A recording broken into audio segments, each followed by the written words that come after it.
Japanese Yakuza, Russian at Mexican Mafia. Halina't tuklasin natin sa video ito ang 10 pinakamakapangyarihang mafia sa buong mundo. Number 10.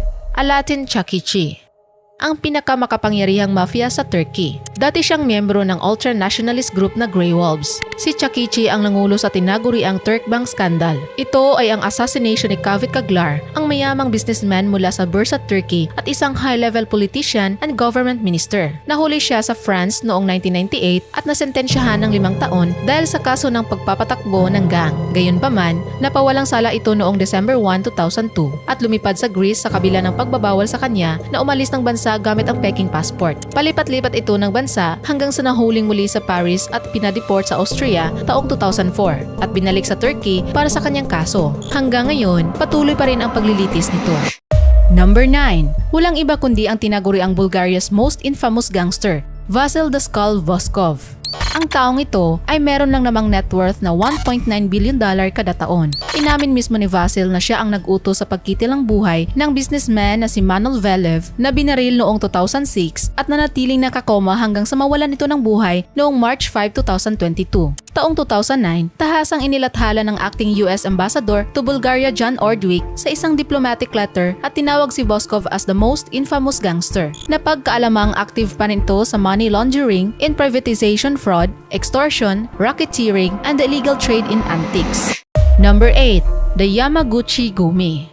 Hango mula sa kanilang founder na si Harukichi Yamaguchi, ang pinakamalaking Yakuza family sa bansang Japan na magpasa hanggang ngayon ay pinakamakapangyarihan at pinakakinatatakutan na mayroong 8,500 members sa tali noong 2021. Ang kanilang mga criminal activities ay extortion, gambling, sex industry, arms at drug trafficking at maging real estate and construction kickback schemes. Involved rin sila sa stock market manipulation at pornografiya sa internet. Ito ay laganap hindi lang sa Japan, kundi sa buong Asia at maging sa United States. Nagsimula ang mafia na ito galing sa mga labor union for dock workers sa Kobe, Japan, bago ang World War II. Pinaka-controversial ang pagkitil ni Tetsuya Shiro sa buhay ni Icho Ito, ang mayor ng Nagasaki, dahil lamang sa di pagkakaintindihan sa danyos na nangyari sa sasakyan ni Shiro sa isang public works construction site.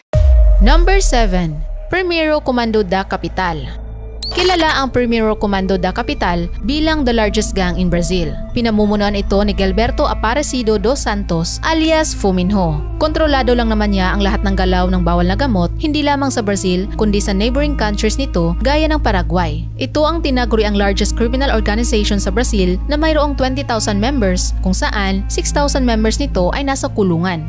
Noong May 12, 2006, naitala ang 299 bloodiest attacks laban sa mga public establishments gaya ng police stations, justice forums, buses at marami pang iba na hinihinalang inorganize ng PCC. At noong December 2012, naganap ang kilalang second attack kung saan 12 pulis ang isa-isang kinitilan ng buhay dahil sa kanilang paghihiganti sa pagkawala ng kanilang mga kasamahan sa Sao Paulo State Police. Nag-iwan ito ng karumal-dumal na marka sa mga pamilya at kaibigan ng mga pulis dahil sa pagkitil ng kanilang buhay habang sila hindi naka-duty at nagbabakasyon kasama ang kani-kanilang mga pamilya.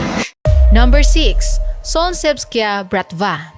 Pinamumunuan ni Sergei Mikhailov. Sila ang tinaguri ang Russia's largest criminal organization at mayroong tumataginting na $8.5 billion revenue mula sa kanilang economic crimes. Itinatag ni Sergei ang organization taong 1980 nang siya ay isa pa lamang waiter. Nag-recruit ang gang ng mga local unemployed, agresibong kabataan as foot soldiers at gumamit ng mga thief-in-law o mga kilalang magnanakaw na may posisyon sa Soviet. Hanggang sa nakapagsimula silang magpalaganap ng kanilang crime activities sa United States at nagsimulang lumaki ang kanilang grupo. Sa ngayon, patuloy pa rin sila sa kanilang pagnanakaw ng pera sa tulong ng proteksyon ng Federal Security Service of the Russian Federation. Number 5. Matteo Messina Denaro.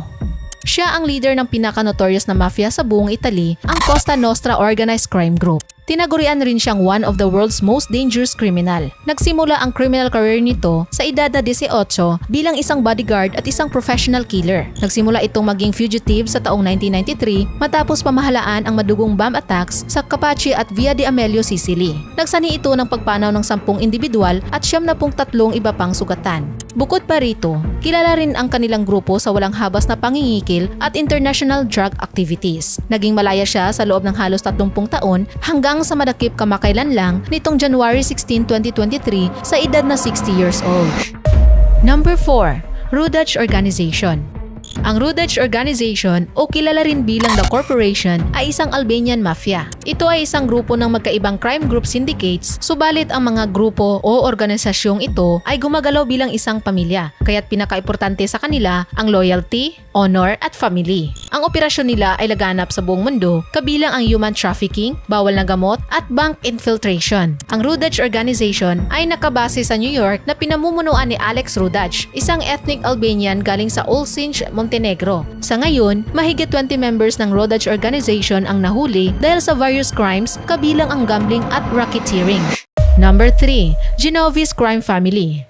Ang Genovese crime family o madalas na tinatawag rin na West Side ay isang Italian-American mafia na nag-ooperate sa United States. Ang family nila ang nagdodominate sa buong New York, New Jersey, Atlantic City at Florida. Ang grupong ito ang itinuturing na pinakawalang awa, ambisyoso at uhaw sa kapangyarihan na crime organization. Nagsimula ang grupong ito sa pangalang Luciano Crime Family mula 1931 hanggang 1957. Binago ang pangalan nito kasunod ang pangalan ng kanilang leader na si Boss Vito Genovese. Kabilang sa mga crime activities nito ay ang racketeering, murder, labor union infiltration, extortion, truck hijacking, prostitution, pornography, bribery at assault. Hanggang ngayon ay aktibo pa rin ang organisasyon sa kanilang crime activities. Number 2. Medellin Cartel. Kung ang Medellin Cartel ay nag-e-exist pa hanggang ngayon, sila marahil ang mangunguna sa listahan nating ito. Bakit? Noong panahon ng kanilang pamamayagpag bilang isang drug dealing organization, sila ang itinuturing na pinakamakapangyarihan at pinaka-coordinated na drug cartel sa Colombia at iba pang bahagi ng mundo. Napaka-notorious nila na kahit ang United States ay itinuturing sila bilang isang semi-terrorist organization. Ang grupong ito ay tinatag ng walang iba kundi ang tanyag na si Pablo Escobar. Nakadikit na sa pangalang ito ang titulo bilang isa sa pinakamayamang kriminal sa buong mundo. Binuo ni Escobar ang cartel noong siya ay 27 years old pa lamang sa syudad ng Medellin sa Colombia. Base sa official records, ang kanilang organisasyon ay nakakapag-generate ng higit $20 billion taon-taon. Karamihan sa kanilang yaman ay kinikita mula sa illegal drug trade, trafficking at pag-ship ng mga criminally exotic materials. Well, kung hindi ka pa rin makapaniwala na ganyan kayaman ang kanilang grupo, para sa iyong kaalaman ay hindi lang si Escobar ang nag-iisang bilyonaryo na nag-ooperate sa ilalim ng Medellin Cartel. Number 1. Sinaloa Cartel.